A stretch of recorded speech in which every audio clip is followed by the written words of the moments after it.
Okay, so next, 15 minutes of fame. You know, most bands aren't popular long. You know, maybe a couple months, year or so. You know, those bands that last 20 years, like the Rolling Stones and Pink Floyd and Madonna, they last 20 years. Those are real rare. So once you get your 15 minutes of fame, make sure you do it with grace and class. I remember one band back in the 90s or so got really popular, and the main singer, he was going in convenience stores spitting on people. It's like, you know, it's like, what the hell? So no act remains popular forever. So make sure you understand that. You might be popular for a couple months or a couple years, or even if you get one hit.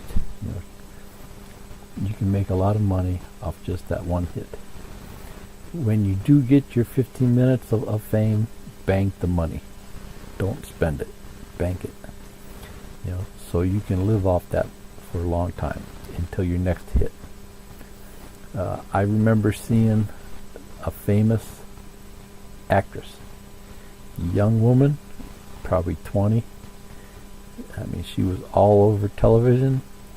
She lived in a normal house. I saw she had a picture on Facebook. She said, "Here's my swimming pool." And it was like one of those little $5 pools that you buy at the store that sits on top of the grass. And she was really famous.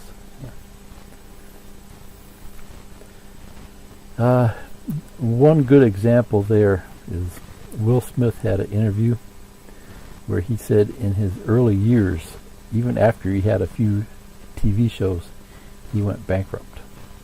And what he said he did was he made a lot of money. I don't remember the exact number, but then he went out and he bought a house, and he bought a bunch of cars. So just like some rough numbers here, let's say he made $5 million off the movie, and then he bought a $10 million house and a bunch of cars for himself and the family. And he said in that one day, he's in debt millions of dollars. So that's why I say just bank it. Yeah. Another famous rapper, this was about 10 years or so ago. I remember seeing him on some talk show, and he said his father said that he wasn't going to quit his job because the music business is goofy. So.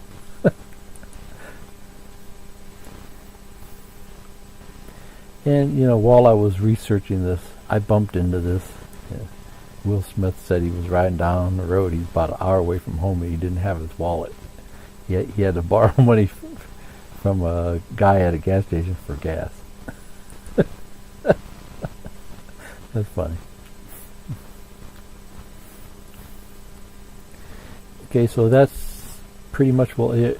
Here's a few things I'm thinking about doing for future videos.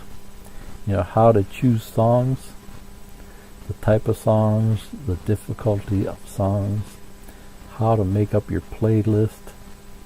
In general there, they say the third song should be slow. You know, you start your set, first two songs are fast, third song is slow. So I don't know if I agree with that, because if they're hopping and dancing, why slow them down, right? Maybe fourth or fifth song slow, but the third. So how to map out songs to help you remember them. Most guys just try to keep it in their head. Yeah. But I like to write everything out. Use 3-ring binders. You get a new band member, you just hand them the 3-ring binders. Say, here's the songs that we're doing. There's all the parts that you need to play. He or she doesn't have to spend time trying to find the music for the songs or trying to figure them out from the tape. You know. Some other topics are you the artist? or are you just a band? Big difference between being an artist or just being a rock and roll band. So, trying to find places to play, setting up a practice area, buying and financing equipment, pick a guitar amp, bass amp, drums. Main thing there for now, I would say buy a small amp. Just like one 12-inch speaker amp, 60 watts, that you can leave at the practice area. You don't have to cart it home every night. If it gets stolen, you don't have to worry about it. It only costs you $50 on eBay. You might want to create stationery and business cards. You got to have business cards, right? Are you going to be a solo act and have everything on drum machines and synthesizers?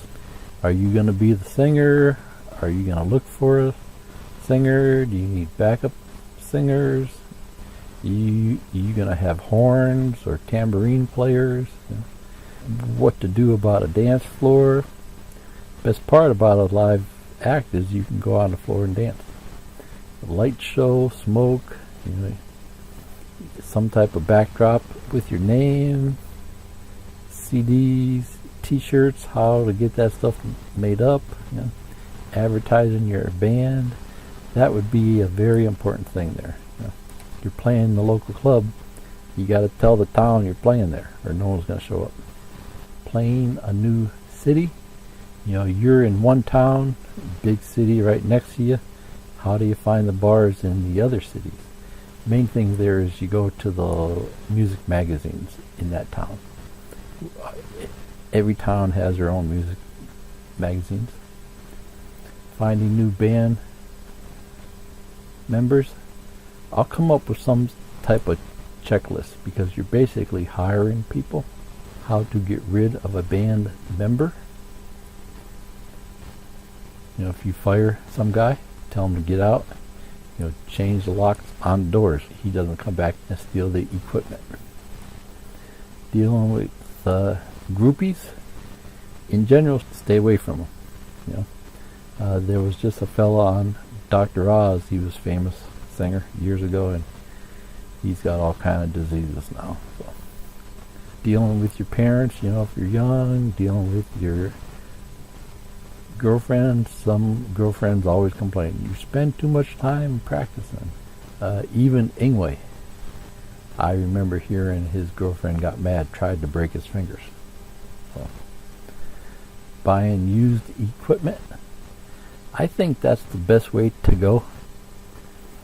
You can get some really nice equipment cheap, especially when guys get older, they retire. I sold a lot of my stuff years ago. I closed the store in 97 and then sold the equipment back probably around 2010. So we're talking 20-year-old equipment, and lots of it I bought used in the first place. But I sold like $500 machines for $50. I hadn't plugged it in for years. I had no idea if it worked, so I sold it cheap. And I actually put in the eBay ad, even if it doesn't work, if it costs you $100 to fix it, you still have a great machine. How to set up a rack for live shows. Big difference between a rack for live shows and recording. Cables are going to cost you a fortune. I probably got $2,000-$3,000 just in cables sitting in the closet. And then last section here is just some miscellaneous stuff that I wanted to get you thinking about. Whatever you do, be yourself. Small practice amp. If you're into the heavy metal stuff, we all like that big amp, right? I used to have one too, but they're thought of as backbreakers, especially if you have to move them around a lot. For practice, buy a small little crate, small 12-inch speaker. Don't just stand on stage. You got to hop around a little bit. There's nothing worse than going to see a band and they're just standing there playing. Of course, when you're playing the tough parts, you might want to stand still, but try to move around a little bit. Uh, I actually had a friend go see Stevie Ray Vaughan, and he came back to me. This was back when I had the store. He said he never moved. He said you could barely see him. He's just standing there. You could barely see his fingers moving. Now, I kind of find that hard to believe. I watched some of his videos on YouTube. He's moving around pretty good. Basements are a good place to practice, but not in a damp basement, because the dampness will corrode the electronics. And if you got wife and kids, that's a lot of noise down in the basements. Some storage areas will allow you to practice there. So try and find one like out of the way. Go see if you can rent a spot and see what they say about you practicing there. I have a video up about Furman power supply. Don't cut corners on the power, because if the electricity coming from the wall is not good, it'll blow out your equipment. Or even if it doesn't blow it out, the equipment will fail early. It wears it out. So you have to have clean electricity on your expensive machines. You have to learn about the mix. If the mix is bad, it doesn't matter if you know the song well, because people can't hear it. I actually went to one club, and the people were leaving because the bass was so loud. It was knocking your head back. It was just so loud. The mix wasn't right. The guys were trying to do it themselves. Don't put picks in your mouth. I heard a story about a young kid swallowed a pick, and the doctors had to cut him open to get the pick out. When people throw beer bottles at you on stage, duck real fast.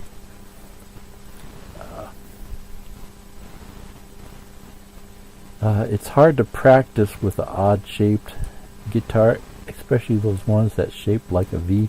It doesn't rest on your leg right. So if you're just getting started in this stuff, buy a normal-shaped guitar, and we'll go over that more. I plan on doing some how to play guitar. We'll go over more of that in the future. Take singing lessons. If you're the singer of the band, take a few lessons. These days you can watch videos online. I remember reading that the old Italian singing teachers could tell you everything you need to know about singing in one lesson, but it would take you 20 years to master it. So I studied singing for a few years. I'll try and do a video on it.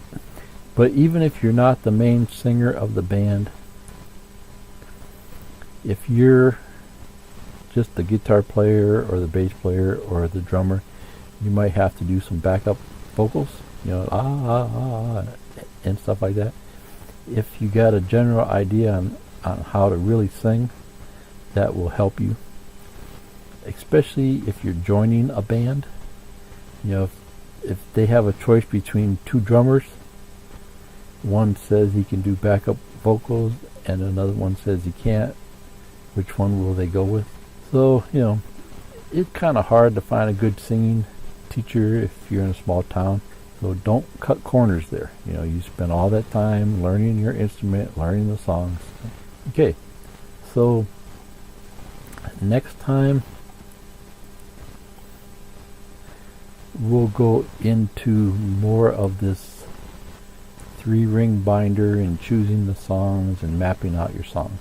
That would be the first step. What songs are you going to do as your band?